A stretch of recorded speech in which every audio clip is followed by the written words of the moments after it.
Muchas gracias, profesor. Yo creo que tiene que haber una política explícita, deliberada de cada universidad para internacionalizarse, ¿no? Y esto es muy potente para incrementar y mejorar, profundizar la calidad de la investigación peruana. Tiene que haber una política explícita que vaya más allá de solamente depender de los fondos del Estado, ¿no? No quiero con esto decir que haya necesidad de estar buscando mucho fuera del país. O sea, cuando uno dice internacionalizar no quiere decir para buscar plata. También va a suceder, pero eso viene de suyo, no es necesario estarlo pidiendo, ¿no? Por ejemplo, se establecen relaciones con las que he mencionado, con la Universidad de Sao Paulo, con la de Minas Gerais, y se hace fondos comunes, cada parte da uno, cada una de las dos partes y aporta, pero además vienen fondos terceros que se interesan en una relación que se está estableciendo y que va a ser muy fructífera, porque ahí están comprometidos investigadores de 2 o 3 países, ¿no? En el caso, por ejemplo, de la Universidad de Minas Gerais está Chile, Perú y Brasil. Entonces, eso funciona, ¿no? Y pueden conseguir fondos de terceros porque están asociando universidades de prestigio de varios países, ¿no? O sea, eso tiene una función muy interesante, ¿no? Ahora, yo creo que lo primero que hay que hacer para internacionalizar es hacer reuniones con los mismos investigadores. Primero tiene que haber una política explícita, o sea, la universidad tiene que decir, o la facultad tiene que decir, yo quiero hacer esto, y mostrar que quiere también poniendo algo de economía, para que en realidad, porque en realidad la gran prueba de afecto por el tema es disponer de algo, no es simplemente declarar, es disponer, es decir, aquí hay algo, este es mi aporte. Y ese aporte debe ser suficiente para que los investigadores que ya tienen nexos internacionales bien establecidos y investigadores peruanos que tienen prestigio, no solamente por sus publicaciones, por sus acciones, efectivamente, ¿no? Tengan posibilidad de afianzar esas relaciones y, por supuesto, una vez que la universidad expresa económicamente que pone algo, pueden levantar con eso muchísimo más de lo que han puesto, muchísimo más realmente, ¿no? Solo los fondos del comité podrían ser mayores, ¿no? Podrían ser mayores que los que la misma universidad, pero puede, por supuesto, aplicar a muchos otros fondos, tanto del país como del exterior, ¿no?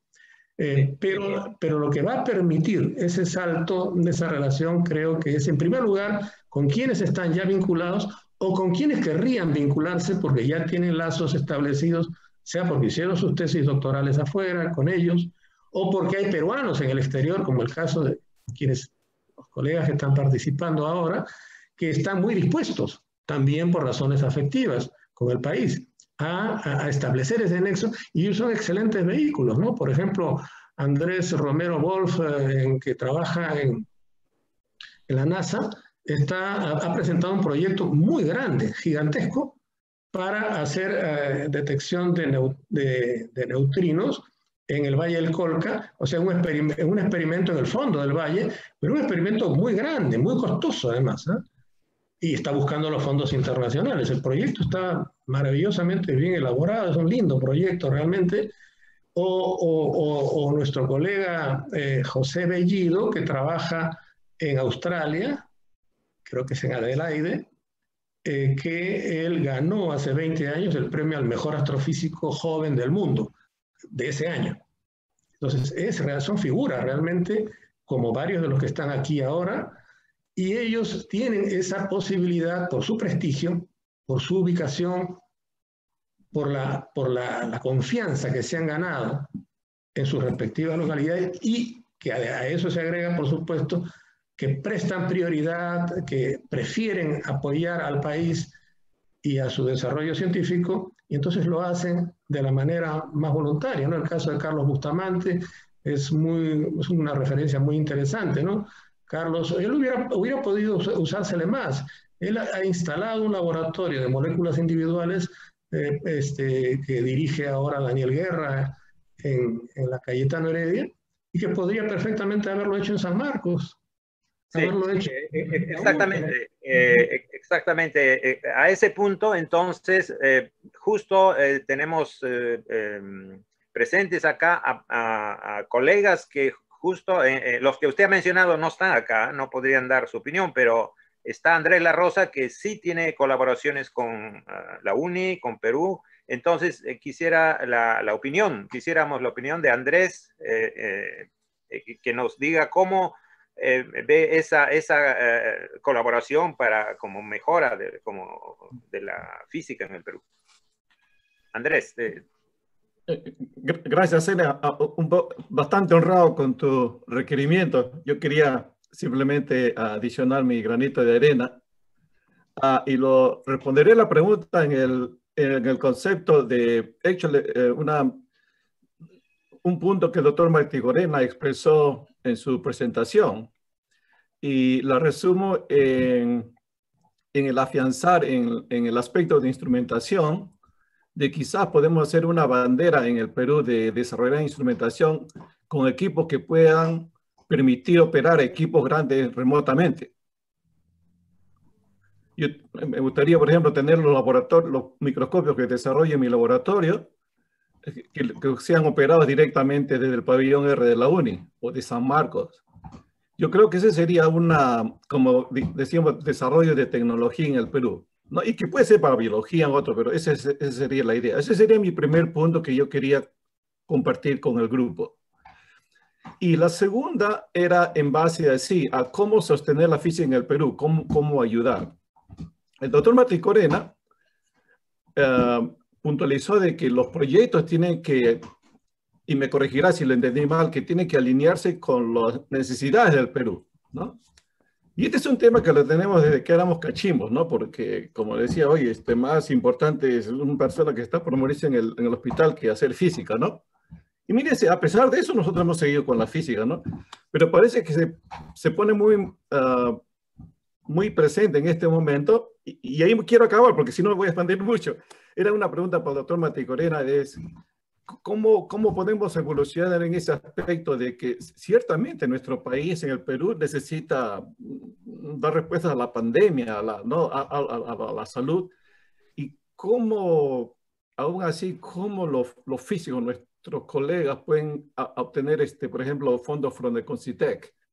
Y ahí lo pongo usted en un problema, porque ciertamente las instituciones tienen que resolver problemas del Perú inmediatamente.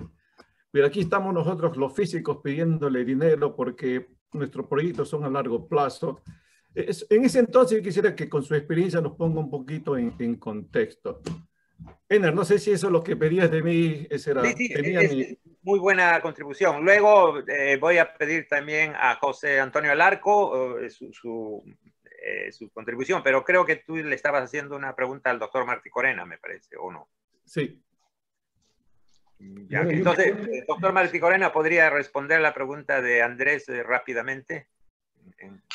Sí, cuando digo que los problemas, los grandes temas son multidisciplinarios, eso no excluye que haya que respaldar las disciplinas cuando producen cosas per se. No, simplemente que, por ejemplo, los físicos que trabajan en ciencias de materiales, por supuesto que ellos son fundamentales ahora en nanotecnologías, no solamente para muchísimas industrias, también, por ejemplo, para la tierra, para el suelo de cultivo, para el agua, para la salud pública, para todo. Y por lo tanto, los físicos tienen un campo de acción enorme, ¿no? Yo no reprimiría ninguna actividad, ¿no? Si, por ejemplo, me dicen, ¿se debe o no apoyar la astronomía? Yo diría que sí, muy fuertemente. Por una razón muy sencilla, la mayor cantidad de jóvenes talentosos entran a la ciencia por esa puerta. La astronomía es la más atractiva de todas las puertas de la ciencia. La primera, por la que fácilmente se puede captar el interés, cautivar a los jóvenes que tienen talento. Entonces, definitivamente, no. Yo creo que ni el Estado ni la universidad debe reprimir ningún área. Lo que sí debería favorecer fuertemente la respuesta a problemas que son fundamentales, lo que se hacía en Venezuela antes del chavismo, lo que hacía el Concitec de Venezuela, ¿no? que hacía lo que llamaban las agendas, los grandes temas y qué respuestas se daban desde la física, desde la química, desde la matemática, etc. O sea, hay que estructurar las cosas de manera de sí tomar prioridades, pero no reprimir ninguna acción, porque en realidad lo que se hace con las ciencias básicas es tan fundamental como lo práctico, porque lo de las ciencias básicas al final va a ser llevado a la práctica en alguna forma de conexión. O sea, eso sabemos que es así. Creo que la respuesta, por lo tanto, a esta pregunta es de que sí, todas las áreas son por eso en el caso del CONCITEC reclamamos constantemente que cuando salen las convocatorias, y felizmente hemos logrado algunos éxitos, salen con ciencias básicas. Se trata siempre, los funcionarios tratan de ocultar las ciencias básicas como si estas pudieran ser prescindibles. Simplemente no se puede avanzar en ninguna ciencia práctica o en ningún uso tecnológico o práctico de la ciencia si no se tiene la metodología, los procedimientos, la visión del conjunto que tienen los científicos básicos, ¿no? A mí me parece fundamental eso. Muchas gracias.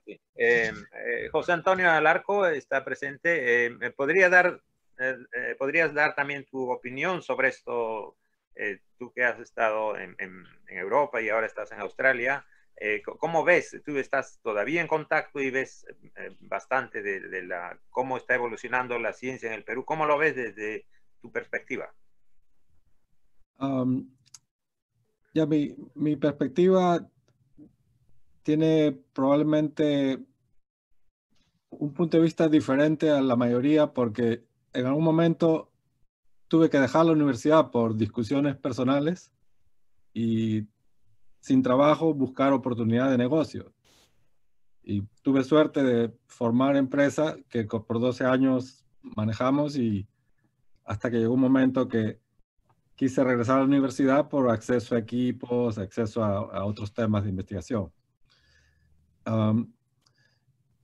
Pienso que lo primero que hay que ubicar es la posibilidad de actividades económicas que requieren ciencia. Y eso, cualquier actividad humana va a requerir algún financiamiento. Y si se plantea que va a ser sostenible, tiene que haber una actividad económica que va a ser rentable y sostenible. Y esto tiene que ajustarse a la realidad del Perú, inicialmente. En mi caso personal, por ejemplo, algunas áreas de ciencia me apasionan más que otras, pero como tuve que ir a negocio, tuve que dejarlas de lado por muchos años. Muchos contratos tuve que excluir esas áreas porque no quería que haya problemas más adelante legales que si trabajamos en esa área, los contratos pueden decir que estabas prohibido de entrar en esas áreas. Entonces, tiene que haber algún tipo de sacrificio. De repente la gente tiene más motivación para ciertas áreas de ciencia, pero si esas no son las más rentables, puede decir, bueno, primero vamos a avanzar las áreas que producen rentabilidad. Y no me refiero a que tiene que ser totalmente aplicado. No me refiero a ingeniería, porque inclusive la ciencia básica, la teoría, le puedes dar un contexto que da apoyo a la ciencia aplicada. Sí. Entonces, justo estás tocando un punto de debate, porque tú dices que hay ciertas áreas de la física que están más relacionadas con una cuestión económica. Eso es lo que más o menos entiendo. ¿Es así? Y que podría darse prioridad. ¿O estoy interpretando? Me refiero que tiene que haber estrategia. Digamos, si tienes 100 estudiantes, de repente tienes que decidir, ¿es razonable tener 90% que se interesa por una área muy abstracta y 10% son los que están más al frente? Eso me parece no es razonable. Quizás tú puedes decir, al contrario, 10% que se dedica a la parte muy básica, pero el 90% tiene que tratar de buscar las áreas de frontera de aplicación. Entonces tiene que haber estrategia. Ya, está bien. Sí, gracias por tu contribución. Exactamente, está acá presente el doctor Harold Blas, porque justo queremos... ¿estás ahí, Harold?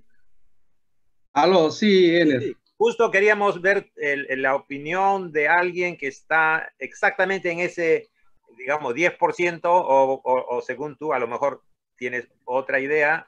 ¿Podrías iluminarnos, por favor, desde el punto de vista más teórico y más físico-matemático? Gracias. Sí. Bueno, yo no puedo compartir acá la cámara, no sé, algún problema tiene. No, no es problema, tu audio está perfecto. Ya, ok, perfecto. Bueno, yo puedo relatar un poco la experiencia de los últimos años, básicamente mi relación con Perú, ¿no? Acá en el instituto hemos comenzado un programa de posgrado, más o menos hace como 10 años, una década, ¿no? Una década. Y era un centro emergente. Justamente yo vine de Sao Paulo, que es un lugar de pesquisa fuerte, a un centro emergente debido a un programa especial del gobierno.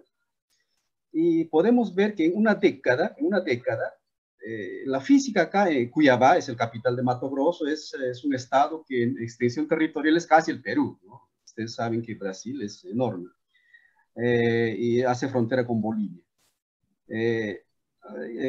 Cuando yo llegué, la física acá en Cuiabá se parecía a la física de la UNI de los años 60, más o menos. Pero en una década, tenemos ahora el programa de doctorado, de maestría, tenemos visitantes del exterior, tenemos postdocs, y tenemos en promedio por año unos 80 a 100 artículos publicados en revistas internacionales. Tenemos como 15 doctores full pesquisa, o sea, hacen investigación, pero también hacen, comparten enseñanza, ¿no? O sea, dan clases.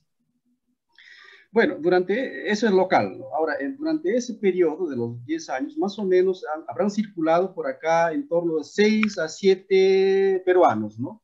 Algunos haciendo maestría, otros doctorado. Nuestro colega Tony Lazo pasó por acá, ¿no? Después hay alumnos de la Universidad del Callao también. Después hay un alumno de la Universidad de Ancash, brillante. A mí me sorprendió mucho porque él viene de matemática, hizo posgrado en física acá, en la maestría. Ahora es doctor en matemática aplicada por la Universidad de Sao Paulo y él retornó a Ancash, está trabajando en la Universidad de Huaraz, ¿no? Bueno, el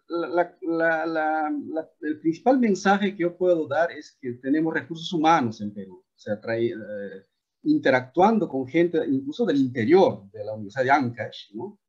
Es gente que tiene buena base en matemáticas, en computación, no sé, esos alumnos que vinieron de Perú en los últimos años tenían una habilidad para computación fantástica. Ese muchacho de Ancash, por ejemplo, vino acá, le propuse un problema arduo, ¿no? De simulación numérica, de colisión de solitones con campos complejos, tal.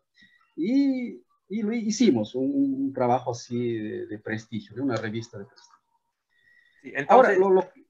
Ahora, para concluir, ahora lo que falta en Perú es afianzar mejor la gestión. Por ejemplo, hay colegas de Brasil que tienen años sabáticos, pero no hay ese vínculo, aquel tránsito rápido de gestión. O sea, yo voy a tal universidad y ir, ¿no? Viajar de acá y moverse por un tiempo, un mes, o no sé, medio año, un año. Yo estuve un año en Ancash, ¿no? En Huaraz, en la UNI, ¿no? No tuve soporte económico, prácticamente con mi bolsillo. Claro, yo no puedo ser desagradecido, claro, me dieron una base inicial, pero durante el año hay otras necesidades. A veces uno va con familia, necesitas atención de salud, casa, ¿no? Alojamiento, alimentación. Entonces, todo eso fue financiado básicamente con recurso propio, ¿no? Entonces, ese punto yo quería que Concitec tomara en cuenta. Por ejemplo, becas por 6 meses, tal. Entonces, esa movilidad es importante y ese apoyo financiero también, ¿no? También. Y los resultados están a la vista, ¿no? Están a la vista.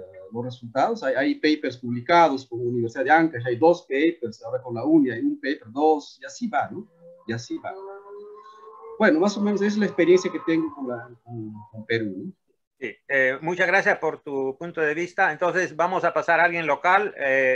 Javier Solano está presente y él tiene también la experiencia de estar fuera y estar permanentemente en Perú, pero viajando bastante, no este año, pero viaja bastante a Fermilab y a otros lugares. Entonces, Javier, ¿podrías tú también comentar sobre esto? Debe haber una estrategia como mencionaba José Antonio, de ver dónde está más relacionada la ciencia con la parte económica y a ver que haya una estrategia o es independiente, como Harold está mencionando, depende del material humano que se tenga, ¿no? Depende de lo que las tendencias personales. Si le gusta la matemática, entonces, y si le gusta la matemática pura, hay que apoyarlo. ¿Cómo es cuál es tu opinión, Javier? Bueno, primero voy a aclarar que algunas de mis opiniones, con seguridad, muchos no lo van a compartir, otros sí, pero las tengo que decir. Es un debate, así que sí, una mesa redonda, debate, sí. Yo estuve unos 15 años fuera del Perú, viviendo en varios países de Latinoamérica, de Europa, de Estados Unidos. O sea, viví mayormente en Brasil, de unos 10 años, pero también viví 2 años en México, año y medio en Suiza, otro año en Estados Unidos, medio año en Chile. Y he tenido, y aparte de una serie de conferencias, he tenido oportunidad de ver una serie de realidades. Voy a resaltar un detalle que normalmente la gente de Perú no resalta sobre la gente de Perú, y cuando yo vengo de afuera lo noto más. ¿Y qué decía? En Brasil, por ejemplo, la gente de la favela, la barriada, la gente pobre, el sueño de la gente, digamos, si es hombre, es ser un futbolista famoso, ganar dinero y salir de pobre, o si es una chica pobre, digamos, danzar y demás, y salir de pobre, o si es un pobre en Colombia o México, entrar al narcotráfico y salir de pobre. La pobreza es una realidad muy fuerte y no critico si toman una decisión tan mala, pero bueno. En Perú no. El sueño del pobre, de la mayoría, 90% o 29% de la gente pobre, ¿qué sueña? Que sus hijos vayan a la universidad para que puedan salir de pobre. Eso es una gran diferencia con la mayoría. Y mismo que sea una universidad segunda, tercera, cuarta categoría, se gastan, como en ninguna parte del mundo, 50%, 60% del presupuesto de la familia para llevar al hijo o la hija para que vaya a la universidad. Ese es un potencial enorme. Mucha gente tiene estudios, no serán tan excelentes, pero tiene estudios que no se aprovechan. Después voy a decir algo más. He hablado del doctor Matecorena, bueno, buenas tardes, saludos, no hubo oportunidad de saludar antes, también. Sobre la planificación que estás hablando hoy. ¿Qué voy a mencionar al respecto? ¿En qué podríamos apoyar? Hablar, digamos, la diversificación en la Amazonía y demás. Hay muchas cosas que podemos. Por ejemplo, el análisis de estudios satelitales, espectroscopía, digamos, multiespectral y demás, sí hay y se puede avanzar mucho más. Pero, ¿cuál es la política del gobierno peruano al respecto? Por ejemplo, esa flota de 400, según dicen algunos, 300, 200, digamos que entre 200 y 400, algunos de 400, pero no sé, 200, 400 barcos enormes pesqueros de la China en la frontera. El gobierno peruano se demora unos 3 días para ir a verlo y ya han desaparecido. Hay una zona desmatada en el Amazonas y se demoran unos meses en llegar. Hay una zona de cultivo de hoja de coca, se demoran meses o semanas en llegar. Ellos lo consiguen en un par de días, desaparecen, se mudan a otro lugar, talan bosques, lo cual demora meses en talar, en llevarlos toda una carretera, llevarlos a un lugar, y el gobierno peruano no puede en solo un día llegar hasta con helicóptero. Satelitalmente sí tenemos. No hay una política. Ahora voy a decir una parte política con muchos amigos que he tenido. Javier, decía, creo un poquito... sí, no, solo voy a terminar rápido para que me explique. Le preguntaba a alguien por qué, bueno, disculpen el término, voy a citar al escritor peruano, en qué momento se cogió el Perú y decía, ¿y en qué estaba mal el Perú? Y teníamos una discusión. Uno me decía, es la corrupción, es muy fuerte. Otro decían, la educación, también fuerte, digamos, el narcotráfico, el gasto militar, etcétera, etcétera. Y yo, en mi opinión, yo decía, no, no, no, no. La corrupción es fuerte en Perú, muy fuerte, pero yo he visto cosas más fuertes en Brasil, en México, en Venezuela, en varios países he visto mucho más. La educación es baja, pero no, la educación del día a día, de la gente al día a día, yo la he visto peor en el día a día en varios países, incluyendo Brasil y México, que es donde he vivido más tiempo, y no veo que la educación de la gente de la calle, el ciudadano pobre de la calle, sea menor. El narcotráfico no es tan fuerte como lo que hay en Colombia, lo que hay en Brasil, en México, definitivamente no. Gasto militar, Chile tiene un gasto militar enorme, mucho más que Perú. Ninguno de esos en Perú es tan fuerte como otros países. ¿Y por qué estamos tan mal? La gran diferencia que tenemos, y es ahí lo que venía tu pregunta, es que no tenemos planificación. Mientras que los otros países, hasta Ecuador, Bolivia y demás, están planificando cosas para 20, 30, 50 años, nuestra planificación es de 4 años. Viene el siguiente gobierno, 4 años, porque el último año de gobierno ya están planificando cómo hacer para ser reelegidos y demás. O sea, es planificaciones muy cortas. La última planificación que ha habido en ciencia es la que yo recuerdo cuando yo regresé al extranjero, el doctor Mati Corena, en el CONCITEC, el presidente del CONCITEC, hicieron una planificación con varias líneas prioritarias en ciencia y tecnología. Uno puede no estar de acuerdo con varias de las opciones que tomaron, puede ser, pero se hizo una planificación y es algo bueno que tenemos. Y acá en el Perú no hay ninguna planificación tipo. Ciencia, sí. Gran parte de lo que tenemos acá en Perú tenemos mucha resiliencia a los investigadores. Algunos dirían terquedad y tendrían razón. Yo me preocupo más que el nombre y el éxito de grandes investigadores peruanos extranjeros. Yo me intereso más por los investigadores peruanos y extranjeros que colaboran con nosotros. Como tú, Ener, Andrés, José, Harold. O sea, digamos, hay otros que son muy buenos, pero que aparecen en Perú cada 10 años. Hay otros que son buenos y todo el tiempo están buscando una forma de colaborar. Son con eso que debemos contar. Igual como habló Benjamín, de cuando se va a tratar de hacer colaboraciones, se debe buscar a los investigadores, no como se hacía hace 10 años, que iban a la autoridad, de ahí de la autoridad al rector, vicerrector, hasta que llegase el investigador, se podían pasar semanas y meses, ya se había perdido toda la oportunidad. La planificación es algo que nos falta en todos los temas. Ahora está cambiando mucho de paso. En la UNI mismo éramos antes 11 islas y ahora hay algo más. Bueno, voy a parar por ahí, si no está concreto que te has enfocado en la planificación. También está presente, veo, doctor Modesto Montoya. ¿Estás ahí, Modesto? No contesta, Modesto. Quisiéramos...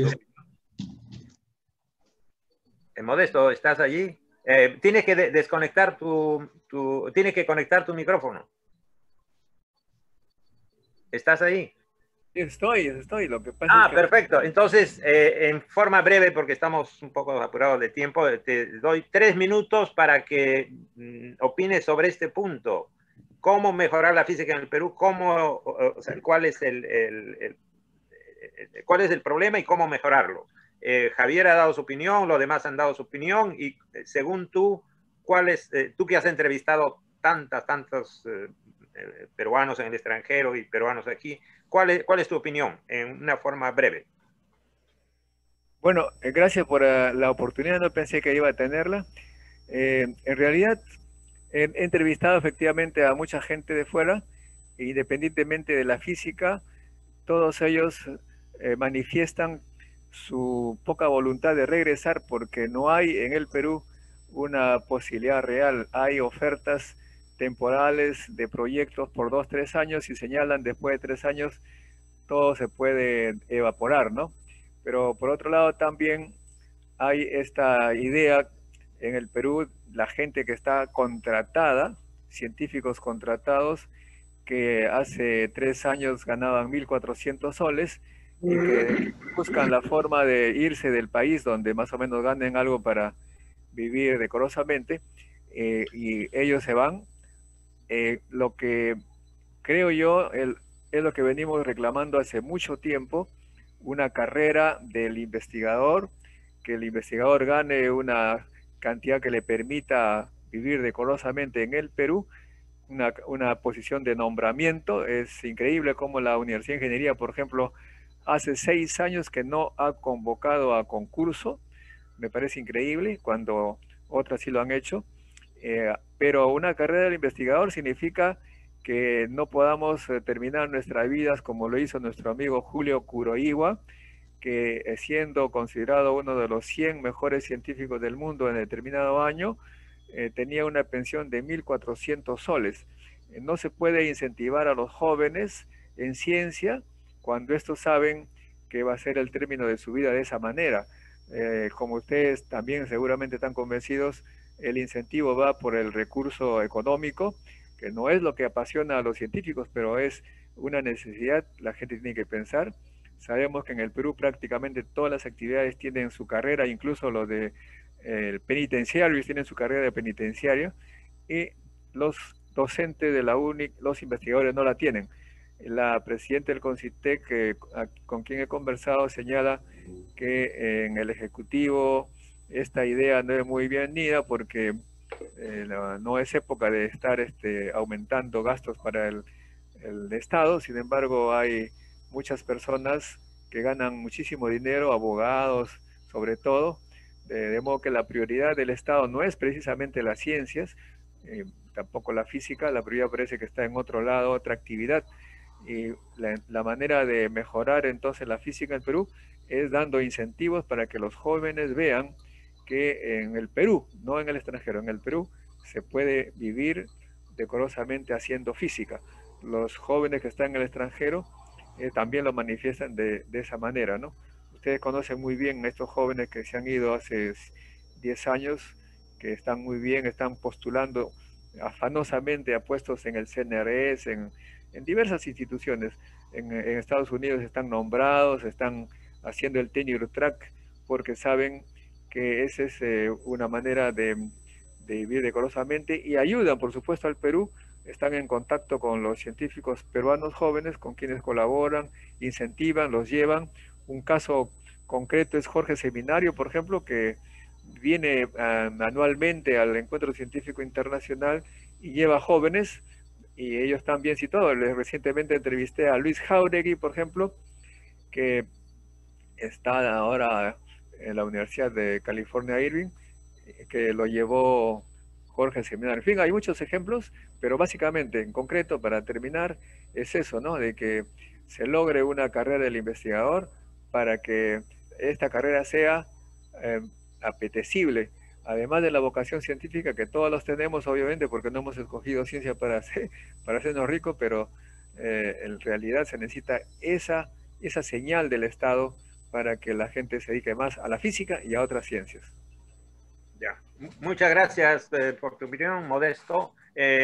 Ahora paso a, si hay alguien que tiene algún comentario, algo sobre lo que hemos estado discutiendo, por favor, alguien más. Sí, a José Antonio Alarco, por favor, sí. Sí, de una manera u otra siempre sale que se requiere financiamiento. Yo pienso que parte de la estrategia es que algunos de los científicos van a tener que ser entrenados para insertarse en las actividades económicas. Por ejemplo, algunos científicos van a tener que tener participación en el gobierno para que así influencien la política. Otros quizás van a tener que ser más intermedios con ingeniería para que participen de procesos de ingeniería. Algunos quizás tienen que aprender minería, producción química y así volverse híbridos. Y va a haber otra gente que va a ser la base de la parte teórica que también se requiere para la educación, para aplicarle en algunos casos a los proyectos más aplicados también. Entonces pienso que tiene que haber así un poco de flexibilidad también en la actitud de las personas, y la misión debe ser cómo entramos a esa actividad económica, cómo adquirimos nuestro propio control de los recursos. No tener que estar pidiendo más, sino no necesito pedir, ya yo lo mismo lo genero. Esa es la mejor situación. O sea, tú piensas entonces que hay algunas áreas de la ciencia que pueden entrar, digamos, al área de producción, por ejemplo, a las empresas o a las áreas que tienen que ver más con financiamiento. Eso es a lo que... Yo pienso que tú eres un ejemplo perfecto. Ya, gracias. Muy interesado por la ciencia básica, las matemáticas, la cuántica, y en algún momento viste la electrodinámica como una oportunidad y ahora trabajas en empresa, y por muchos años lo viene haciendo exitosamente. Y esa entrada a la empresa es la que te da posibilidad de gestionar, tienes acceso al laboratorio, tienes acceso a recursos, puedes emplear gente, de repente puedes emplear peruanos. Entonces, en algún momento has tenido quizás que sacrificar alguna pasión de cosmología o algún área así, pero has encontrado satisfacción también en esa área que también tiene mucha base teórica, pero tiene el reconocimiento industrial y te permite ahora añadir todos otros aspectos, ¿no? Sí, entonces, gracias, José Antonio, por tus palabras tan halagables, pero estamos hablando, sí, eso es posible en Australia, es posible en Suecia, exactamente lo que tú dices, uno puede ir directamente con los conocimientos de la ciencia y hay industrias que requieren científicos.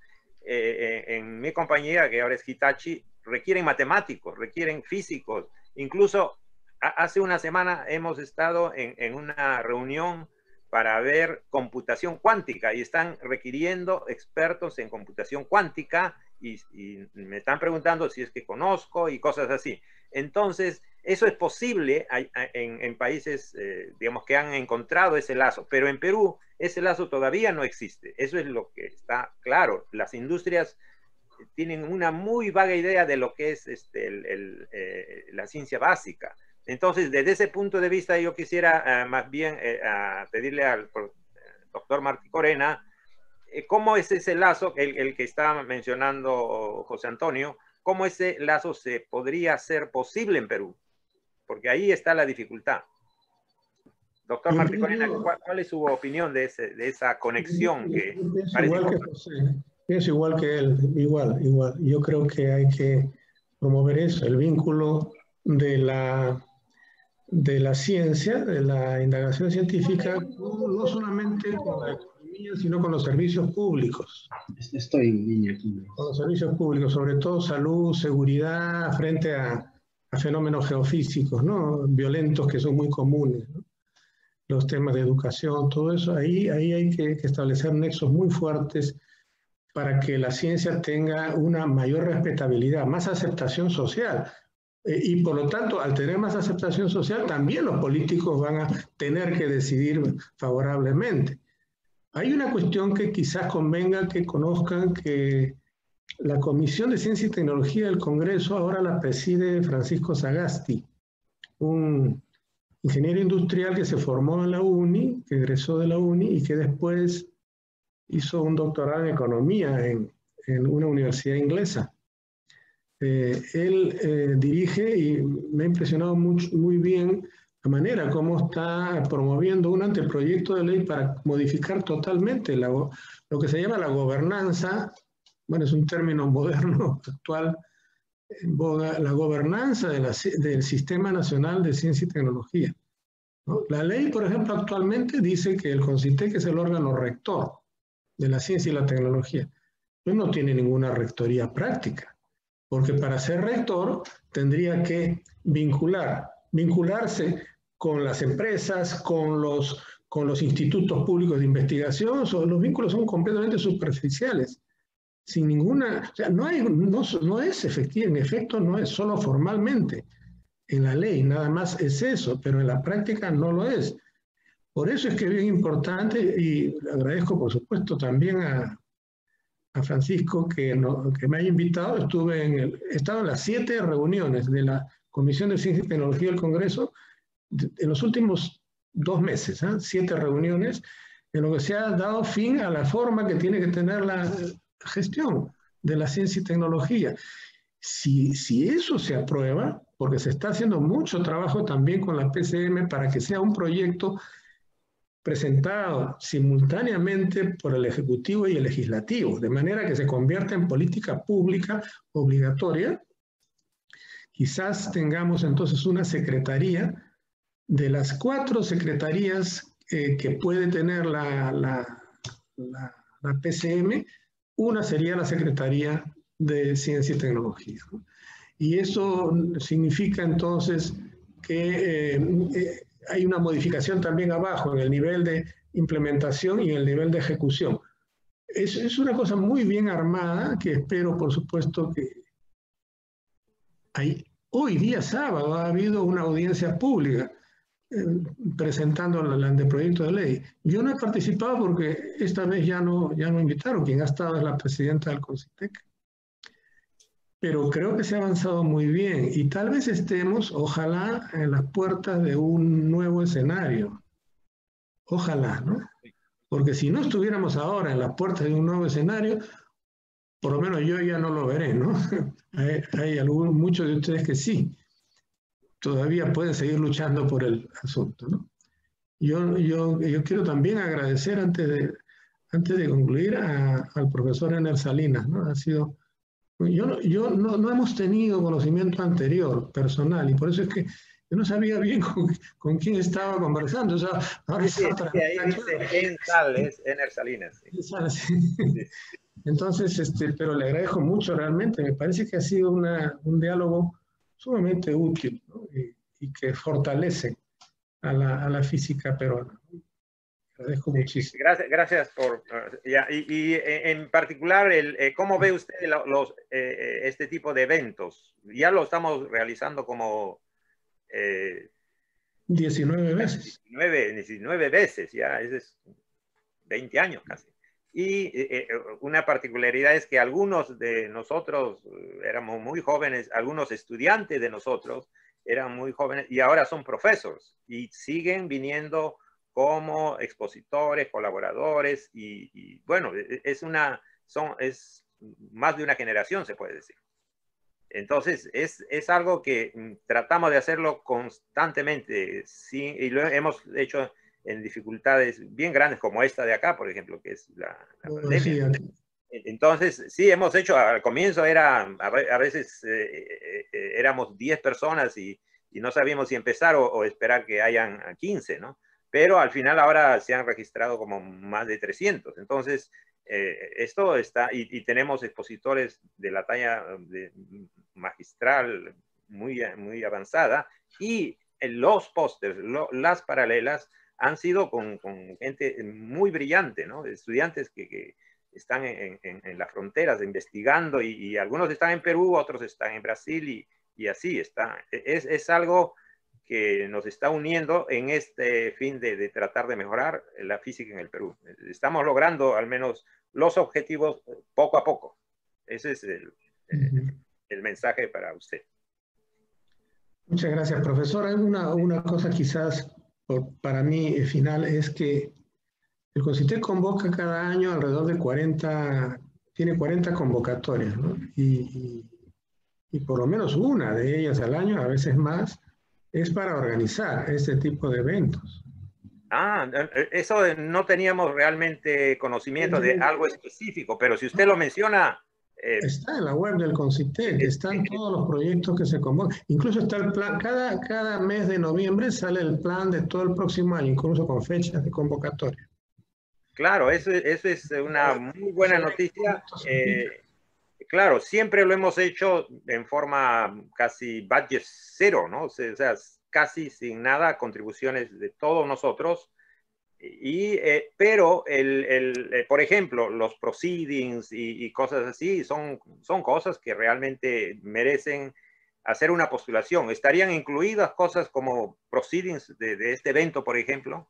Creo que no. Me parece que proceedings no. Y eso nunca ha habido, porque... lo que se prefiere, sí, y eso se hace de manera automática. Si alguien quiere publicar en una revista que cobra, El CONCITEC sin concurso paga eso. Claro, pero los proceedings son en una organización que cobra, que es el IOP, Institute of Physics. No, pero no me refiero a eso. Claro, los artículos científicos son los que están incluidos. Los artículos científicos en revistas indizadas, arbitradas. Claro, la revista está indexada. El IOP es American Journal, Institute of Physics, Journal Proceedings. Yeah, they are, and they require review, previous peer review. Bueno, tienen que ver las convocatorias. A propósito de esta conversación, voy a hacer también algunas consultas. Yo no estoy en ese ámbito, ¿no? Ya, está bien. Solamente pero sí. Gracias por mencionar la posibilidad solamente. Está bien, sí. Bueno, pero sí, hay concursos explícitos para eso. Hay concursos. Sí. Ahora hay que estar pendiente porque hay que presentarlo no antes de 3 meses de que se vaya a realizar el encuentro. O sea, no se puede, porque claro, normalmente un encuentro así toma mucho más de 3 meses organizarlo, ¿no? Sí. Puede ser casi un año, digamos. Sí, ahora debido a que hay más participación, vamos a organizarlo desde ahora ya vamos a organizar el siguiente año, o sea, vamos a ya tener Claro, lo que tendría que hacer es fijar las cosas que le va a pedir al CONCITEC, como es lo que ha estado haciendo, por ejemplo, Juan Rodríguez, de la UNI. Juan ha hecho una solicitud para Nano Andes. Claro, vino la pandemia, nadie lo sabía, pero ya estaba reservada incluso, porque ya sabíamos lo que iba a pedir. Sí. Y entonces, el momento de pedir sí tenía que ser 3 meses antes. Como Nano Andes se iba a hacer en noviembre, él podía pedir a partir de agosto. Pero ya sabíamos lo que iba a pedir. Eso es lo que hay que hacer, ¿no? Sí. Muchas gracias por Javier, creo que quería mencionar algo. Sí. Solo una cosita sobre el respecto. Rápidamente. Uno de los grandes problemas que tenemos, Benjamín, en los eventos es esto.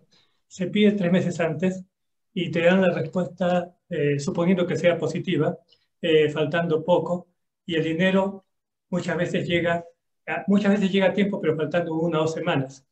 Pero Universidad Nacional, eso entra al presupuesto de la universidad y después hay toda una burocracia para que te lo den. Y luego, muchas veces, ni siquiera tú puedes decir, yo gasto el dinero y me lo retornan. No podemos darlo retroactivo. Hay un círculo vicioso que desfavorece a las universidades nacionales, no sin querer, pero es parte del reglamento del Ministerio de Economía y Finanzas, lo cual no sucede con universidades particulares. Las universidades particulares tienen una facilidad de gasto directo. En cambio, en las universidades nacionales tiene que ir al presupuesto de la universidad, lo cual ya requiere una resolución rectoral, todo un proceso para estar, un proceso de gasto que complica mucho, dificulta mucho. Eso es parte de la realidad peruana. Eso no tiene nada que ver con CONCITEC, con nuestras propias instituciones. No, en realidad sí tiene que ver también con el CONCITEC. El CONCITEC tiene una composición de funcionarios. Bueno, ahora el CONCITEC es 4 veces más grande que cuando yo lo presidí. Entonces ahora es una cosa muy grande, bastante burocratizada, y hay muy poca gente que sepa de ciencias. Hay gente muy valiosa, funcionarios muy bien preparados como planificadores, abogados, administradores, pero gente de ciencias, no. Claro, eso hace que tampoco haya afecto por la ciencia muchas veces y que a muchos funcionarios no les importa en absoluto si se está perdiendo de hacer un proyecto que vale la pena, que significa mucho para el país.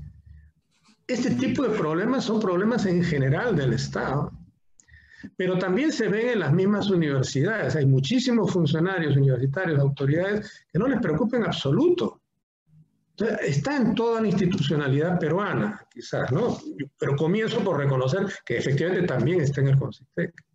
Pero está por todos lados. Es algo que realmente es lo más difícil de cambiar, pero es lo que estamos obligados a cambiar. Es lo que no podemos dejar pasar. Y creo que ojalá que esta norma, no porque salga una norma ya vamos a ver resueltas las cosas, pero la norma va a facilitar que la gente que quiere hacer bien las cosas pueda, creo. y que se pueda constituir efectivamente un sistema nacional digno de ese nombre, ¿no? Ese es el Sistema Nacional de Ciencia. Sí. Muy agradecido entonces, y para concluir, han habido varios puntos de vista. El doctor Martí Corena mencionó que todas las áreas pueden postular a becas, no hay ninguna predilección, especialmente ciencias básicas, todas las áreas, eso es algo sí, que usted mencionó. También mencionaron, José Antonio Alarco mencionó bastante la planificación y buscar de algún modo en la ciencia la posible rentabilidad. De todas maneras, la ciencia básica debe existir, pero con la rentabilidad. Harold Blas mencionó, cuando le pregunté sobre las ciencias súper básicas, la ciencia, por ejemplo, de física matemática. Entonces, Harold Blas dijo que sí, había que apoyar dependiendo del material humano. O sea, si hay alguien que es muy hábil en esa área, ¿por qué no? O sea, eso es un poquito también en una dualidad con la otra contraparte, que es tratar de filtrar un poco las áreas más productivas, que tengan más financiamiento, y las áreas más puras, que haya, pero que haya una planificación. Eso es más o menos el contexto de las demás opiniones también. Javier mencionó bastantes problemas de la sociedad, corrupción y todo eso, pero la cuestión es que hay que apoyar la ciencia. Lo que es que no existe planificación. Eso era la conclusión de Javier.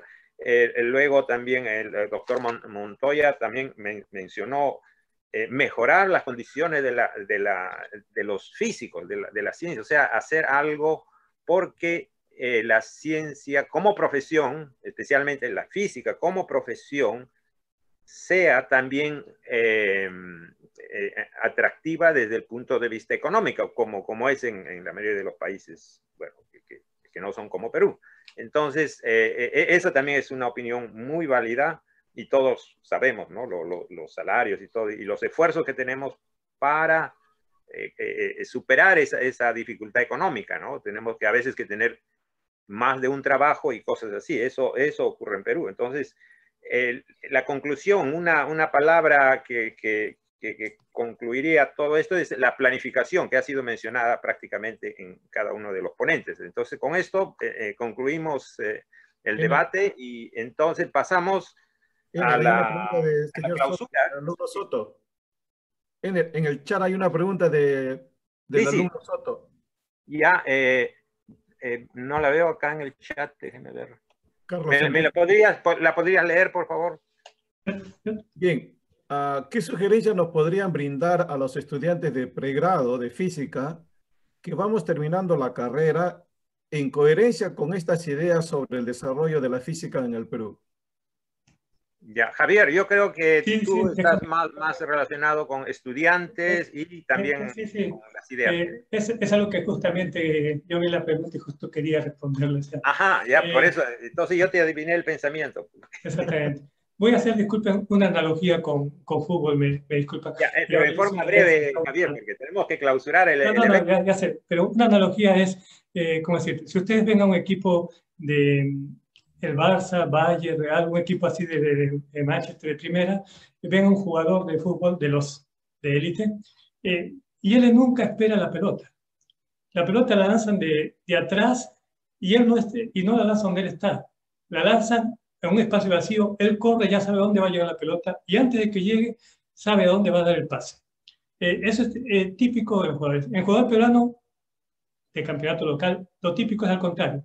Él se da la vuelta, en lugar de mirar, apuntar al arco contrario, se da la vuelta, espera que le llegue la pelota, después gira completamente marcado y recién mira a quién le va a dar el pase. En ese momento ya se marcó todo y ya no todo el equipo. La analogía es con el estudiante. El estudiante típico peruano ahora está cambiando. Espera terminar la carrera para recién pensar, ¿y ahora qué voy a hacer? va a trabajar, eventualmente después, un año después hace la maestría, luego que termina, ¿y ahora qué voy a hacer? Pasa otros años y así sucesivamente. Él se da una meta, después de terminarla, con mayor o menor sufrimiento, recién se pone a pensar qué va a hacer. Una pregunta como estudiante es justamente la que yo quiero de todos los estudiantes. Antes de terminar, ya ir pensando, ¿qué voy a hacer? Una sugerencia es lo contrario, que ustedes nos digan qué podemos hacer los investigadores. Ustedes deberían meterse en grupos de investigación, hay varios pequeños, pobres, de unos mejores que otros, ya desde estudiante, y comenzar. Y no esperar que el profesor investigador les dé todas las ideas. Eso es para el estudiante de colegio, que le diga, haz esto, ya lo hice, ahora qué hago, haz esto, ya lo hice, ahora qué hago. No, ustedes decir, ¿por qué no hacemos esto? Ya por esto, hagamos esto acá. Y ya lo has hecho, le dice el profesor, sí, ya lo hice y no me salió, salió esto acá.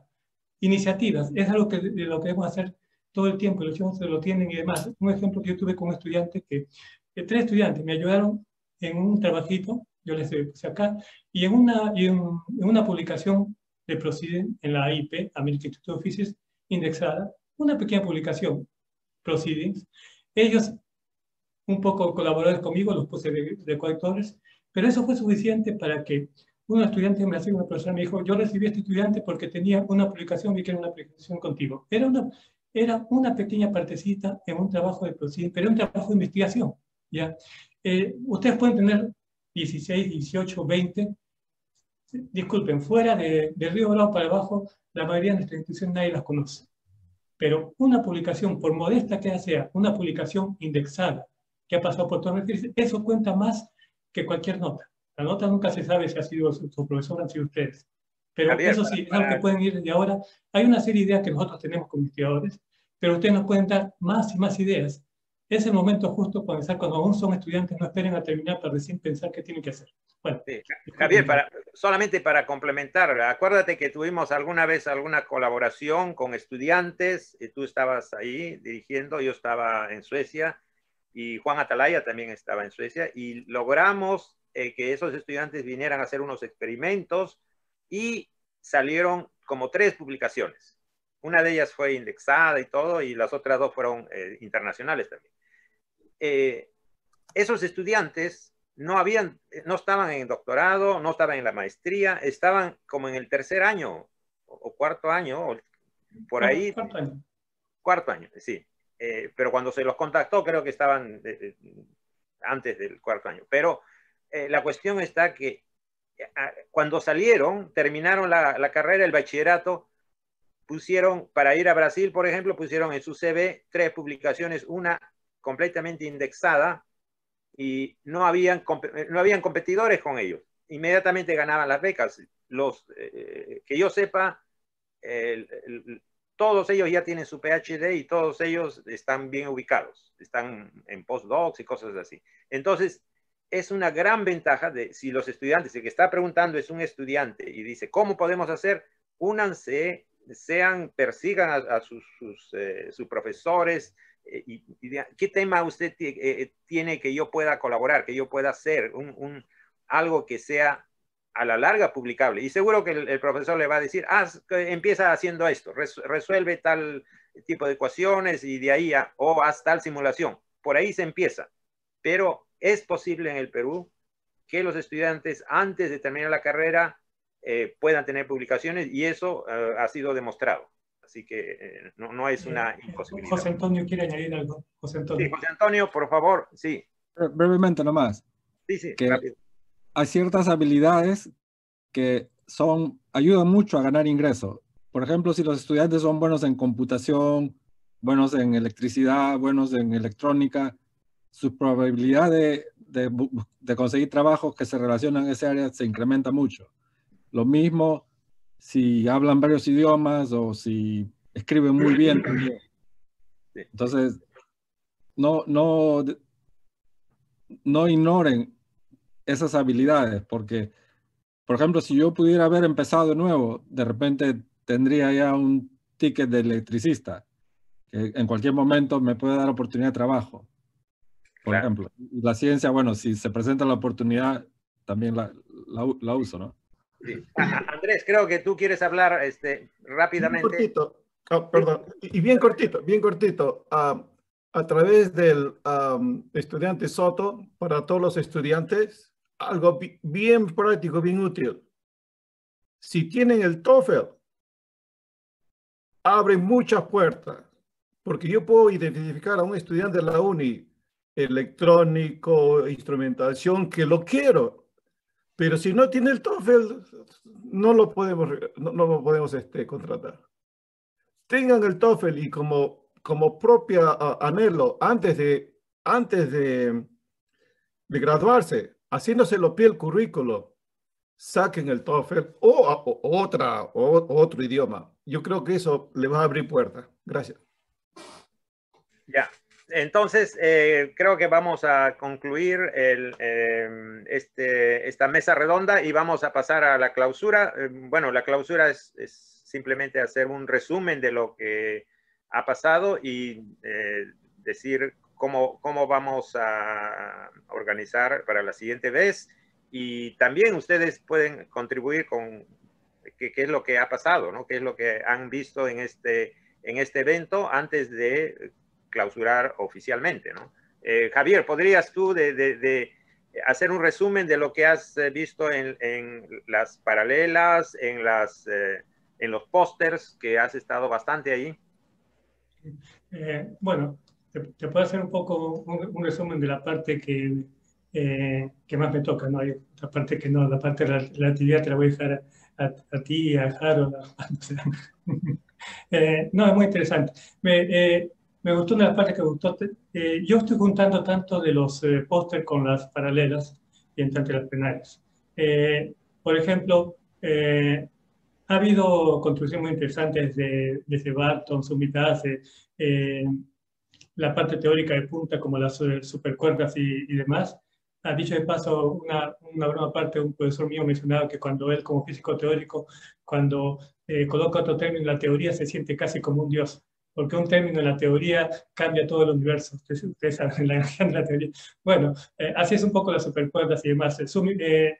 Comenzando con Barton, digamos, la parte de supercuerdas se abre todo un campo teórico, no es mi área y por lo tanto no voy a hablar mucho más, pero es algo que se trató y hay un buen regular número de artículos tanto en paralelas como en póster que han tratado ese tema. Y en general no ha sido el único, muchos han tratado sobre la parte de agujero negro, hubo un debate justamente ayer viernes, ya, bastante interesante, ya digamos con el doctor Poplaski, que también está creo que entre el público, más entre otros, ya. Esa parte es muy reconocida. No es mi área la parte de gravitación, pero reconozco muy interesante y buena parte de los pósteres y paralelas han estado en esa línea también. Posteriormente, el mismo día de ayer, hubo un debate al final de arqueastronomía, sí, justamente, que justamente mistura, digamos, la arqueología y la astronomía inca y los conocimientos que tuvieron, lo cual es muy importante y que se relacionó también eventualmente con la arquitectura y eventualmente con la parte de agricultura, e inclusive, digamos, le mencionamos la posibilidad de relacionarlo con fenómenos del Niño, que obviamente eso activaron la parte agrícola y la parte Javier, solamente para mencionarte que profesor Steven Gulbert me parece que está presente. Steven Gulbert y Poplaski también. Sí. Ajá. Sí. Bueno, congratulations for your contribution, Professor Steven Gulbert y Professor Poplaski. Yes, so sorry we are talking in Spanish, but mostly yes, of our students are here. But we are mentioning about some kind of round table or discussion about the black hole and arcastronomy Inca that you were very, very important for us. It was very motivating discussion. Okay, sorry, I will continue in Spanish because for... but after your contribution, could I just get the opinion of Poplaski or Professor Gulbert, just very shortly, but continue, yes. Yeah. Y el viernes... Habla en español, está bien. Sí, voy a contar porque es para la mayoría. El viernes tuvimos un día y un debate muy interesante que fue sobre la física médica en el Perú y el COVID, ¿no?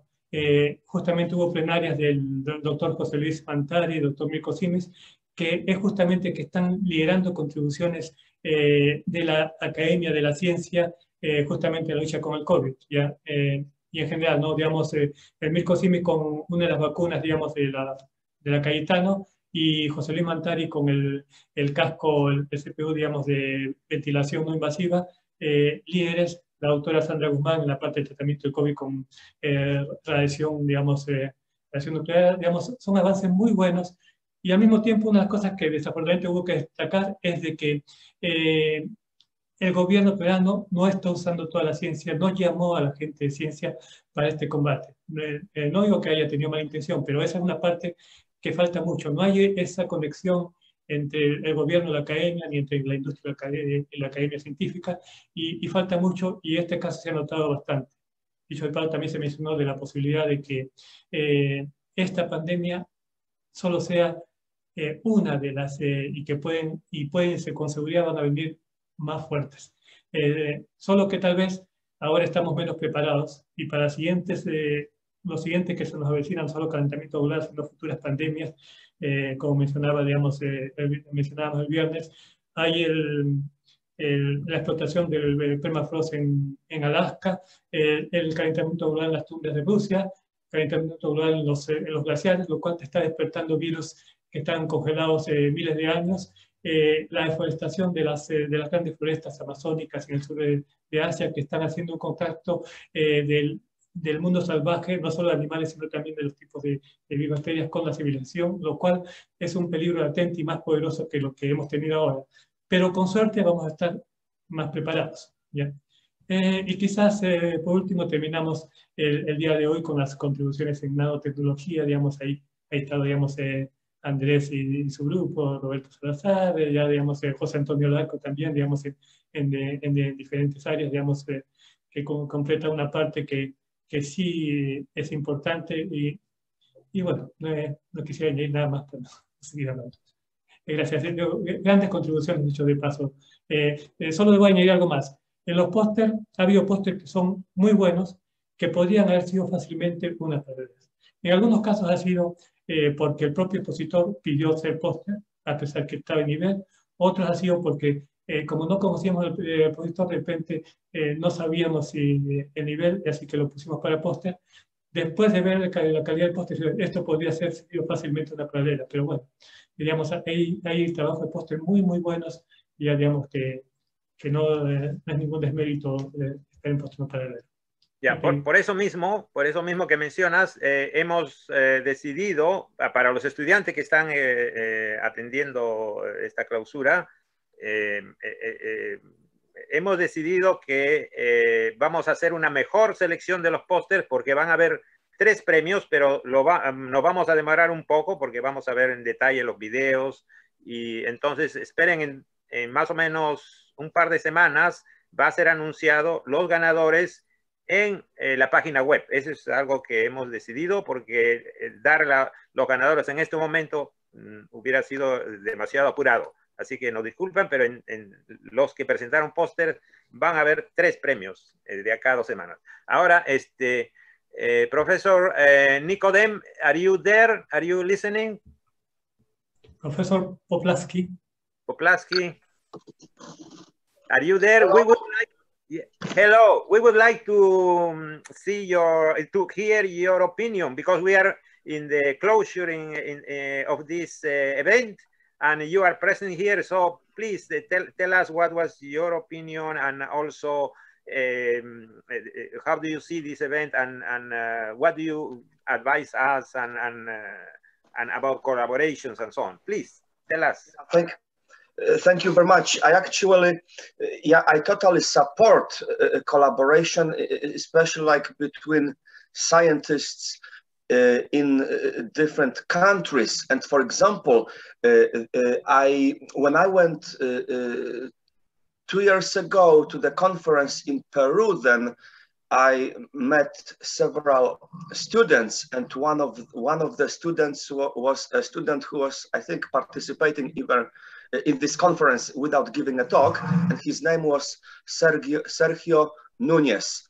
And Sergio, I think he's at Universidad Nacional de Ingeniería. So, and Sergio came to Yale University in January to do research on neutrino physics with Professor Karsten Higger, who is the chair of physics department at Yale University. Unfortunately, I think in March or April, Sergio had to go back to Peru because of the pandemics. But I know that there is a program, I think, for undergraduate students from Peru who can come to United States. And I know that Sergio had choice to either go to Yale or go to, I think, Stanford University, and he chose Yale. So I know that there is the, I think, some kind of connection and there is opportunity for students from Peru to come to United States to do research at universities and get some connections, and maybe possibly they could get the job maybe here as well. So I know this event, and I hope there may be some more. Maybe students from the United States could come to Peru as well and learn, because there's so much things to learn. Yes, next year, hopefully this will be a presential one, and you are very welcome. And if your students can come, it is even better. But if they cannot come, we can still have a hybrid mode of conference. Yes.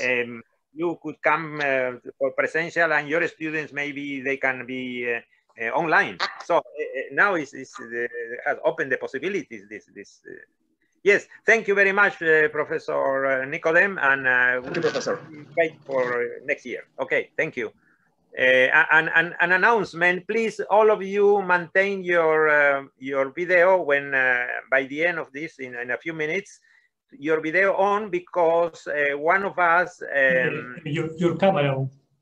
Yes, your camera on, so we can see your face, because we didn't take, as every year, a group picture, but the group picture will be when all of you will open your picture or your video and say hi if you are in video, or show your picture. That will be the picture of the group picture. Maybe we can do it just now, and we continue with the closure for a few minutes after. Can we do this just now? So, middle chat, in the middle chat. In chat, what is it? Yes, what, can you read to me? Is it, because I don't... he said that Professor Goldberg want to get... oh, I forgot. Professor Steven, I didn't see you before. I saw you, but then I didn't. Professor Steven Goldberg, could you please tell us your opinion? Well, everything that I've seen, yes. This just went off very smoothly. It was a very good virtual conference. I know that you did not originally plan to do this virtually. You were going to do it presentially.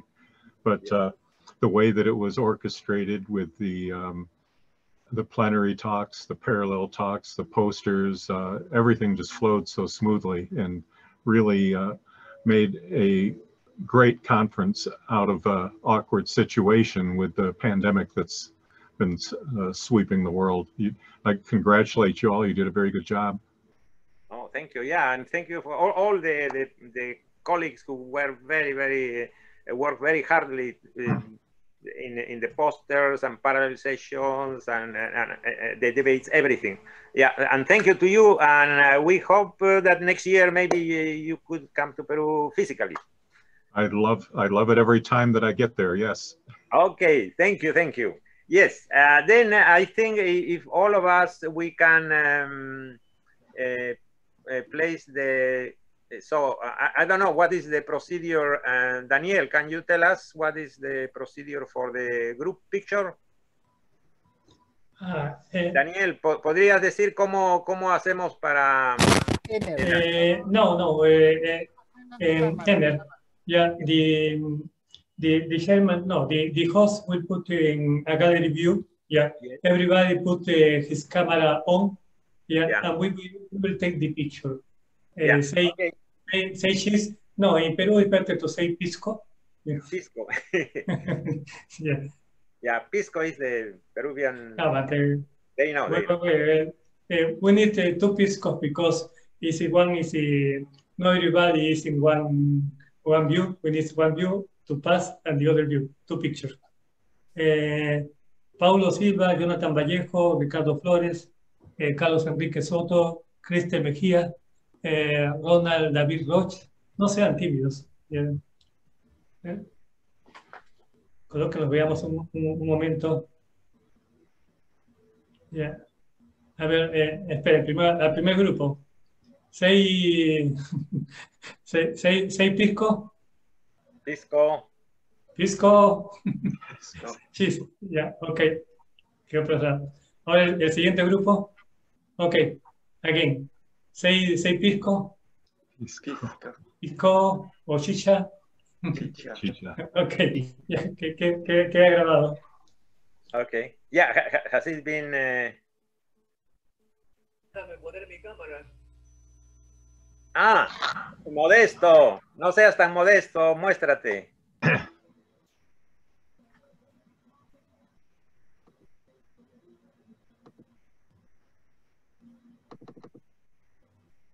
Tiene que, no se preocupen que después usamos el Photoshop para mejorarnos a todos. Ya. Avisen cuando terminen. ¿Ah? Ya, a ver, otro Pisco. Pisco. No. Y voy a pasar al otro grupo que no entran todos en la misma toma. Ya. Again. Pisco. Ya listo, ya está. Okay, finish. Okay, very good. Before concluding, I just want to give you some good news. The good news is that I was checking all the presentations, and we sent an email saying that if you could please inform us in your presentation if there is a possibility of cooperation with your group or with yourself. Most of the researchers, they did something. They mentioned this cooperation. So if I would count the potential cooperations that would exist from this event, it is about 10. So this is a very good, in other years, maybe it was 2 or 3, but this time we have potential 10 cooperations, professors that have offered what are the topics and in which cooperations will be welcome. So I think with this words very good news that from the visiting professors who were very kindly offering possibilities of cooperation with our universities. I think we conclude this event, and thank you for all of you, and we see next year. Okay, thank you. Gracias. Wait. Saludos, gracias a todos nuestros amigos hermanos de los diferentes países, de Chile, de Bolivia, de Argentina, de Ecuador, de Colombia, de México, y también de Arequipa. Yeah. One more thing. To all of you that are in this moment online, one more thing. If you have participated in this event, presenting a poster, parallel, and main talk, keynote speaker, please, we inform that every time we do this event, we also publish proceedings, and these proceedings are in the IOP, Institute of Physics, which is an indexed journal, and you are very welcome. We will send you an email so you are aware that in the next few months, we will send you the specifications for publishing your work and your contribution. So especially this goes to students who will be granted, it will be an index publication, but not only that, you will be published in the same volume of the proceedings where these top professors are publishing. So this is really a good opportunity. So with these words and letting you know that we will contact all of you again in the next month about the rules for this publication. I conclude this event. Thank you very much and bye-bye. Thank you. Thank you. Gracias. Gracias. Bye bye. Chao, hasta luego, hasta la Bye, próxima. Chao, chao. Bye bye. Bye. Chao. Chao, chao, chao. We survive. Gracias. Yes. Gracias. Saludos a todos. Saludos, saludos. Chao, Andrés. Chao, chao. Bien, todos. Hasta luego. Hasta luego, hasta luego. Saludos Gracias, a todos. gracias. Saludos, Javier. Saludos. Hace 1000 años nos dimos enfermedad. No te acuerdas. ¿Cuándo fue que nos vimos enfermedad? Sí. 2005, creo. Sí. Yeah. Javier, ¿cómo te olvidas de tus estudiantes, de tus colaboradores? Era colaborador. Es que, ¿cómo se llama esto? Si no me pateó jugando fútbol, me es difícil acordar si jugamos el mismo grupo. No, disculpa, sí me acuerdo. Yo decía de alguna parte, o sea, pero... Sí, yo también cuando te vi dije, no, pero bueno, un abrazo desde Monterrey, México. Bueno, muchas gracias también, un abrazo. Lo que pasa es que, así como en la ciencia, en el fútbol yo soy así, amigos hasta la cancha, ¿no? A partir de ahí ya no... ha sido muy bueno que nos acompañes. Ya. Gracias. Sí, saludos. José Antonio, ojalá que nos visites alguna vez, pues tú siempre estás virtual, pero alguna vez tienes que materializarte. Sí, en algún momento, sí. Sí. Ya, gracias por todo y seguimos en comunicación por esto de las colaboraciones. Sí. Un futuro meeting tenemos que planificar en Australia. En Australia, sí. Bueno, si es virtual, no hay ningún problema. Lo único que tiene que pasar es que José Antonio sea el host y todos decimos que estamos en Australia, pues canguros, muestras ahí cosas y entonces no hay diferencia, pues. Yo sé, pero José Antonio, yo puedo ir allá para ayudarte a organizar. Ok. Ya, bueno. Para eso están las colaboraciones, ¿no? Y para eso está, como tú mencionas, buscar las fuentes de financiamiento, las fuentes donde hay más... A través del Ener Salinas. Sí, dígame, profesor. ¿Me puedes enviar por el chat tu mail para hacerte una entrevista sobre el evento? Claro. Ya, yo te lo... ¿tiene mi correo tú? ¿Sí? ¿Es el mismo? Sí. El correo del Yahoo, ES2000. Yo te lo puedo pasar si quieres. Ya, ese es más fácil, porque el correo institucional a veces no funciona, a veces solamente cuando está en el trabajo. Ponlo en el chat ahorita, pues. Ya, a ver, Javier lo tiene, a ver, lo pongo acá. Sí, escríbelo en el chat. Ya, acá lo estoy escribiendo. ES2007UK @yahoo.co.uk. Ya. Listo, ahí está. Ener, ¿sigues cobrando lo mismo por entrevista? A Modesto le puedo cobrar un poquito más. Pero no lo veo. No, está en el chat, en el Zoom chat. Yo tampoco lo veo. ¿Se lo has dado solo para él? No, ¿a quién le he dado? Zoom Group Chat. No, en el chat de este evento. No a ver, te lo dicto. Modesto, ES2000.